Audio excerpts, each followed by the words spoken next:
पार्थिव पूजा के विषय में हमारे शास्त्रों में निर्देश दिया गया है।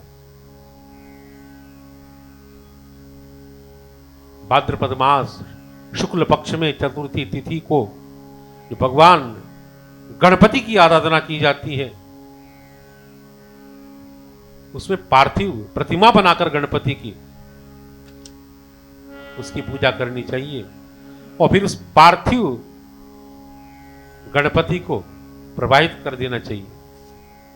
बहुत से लोग कहते हैं गणपति का विसर्जन नहीं होता इसलिए पार्थिव निर्माण नहीं करना चाहिए।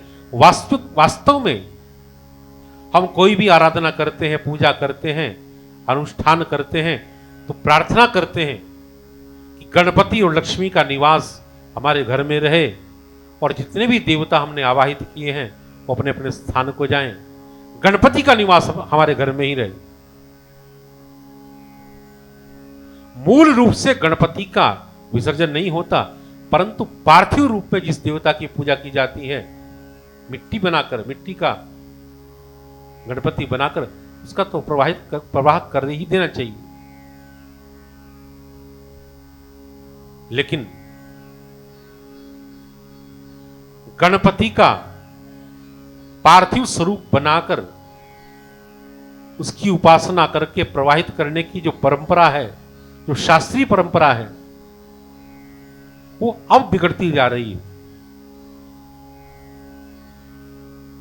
जिस मिट्टी के गणपति बनाने चाहिए उस मिट्टी के विषय में चर्चा हमारे शास्त्रों में की गई है।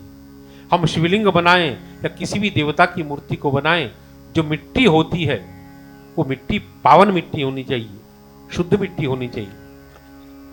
परंतु अब जो गणपति का विग्रह बनाया जाता है, पार्थिव विग्रह, वो न जाने किस किस प्रकार की मिट्टी या प्लास्टर ऑफ पेरिस के द्वारा बनाकर उसका विसर्जन किया जाता है। उससे जल प्रदूषित हो जाता है। विशुद्ध मिट्टी जो जल में मिलकर जल रूप हो जाए, उस मिट्टी के द्वारा गणपति का विग्रह बनाना चाहिए।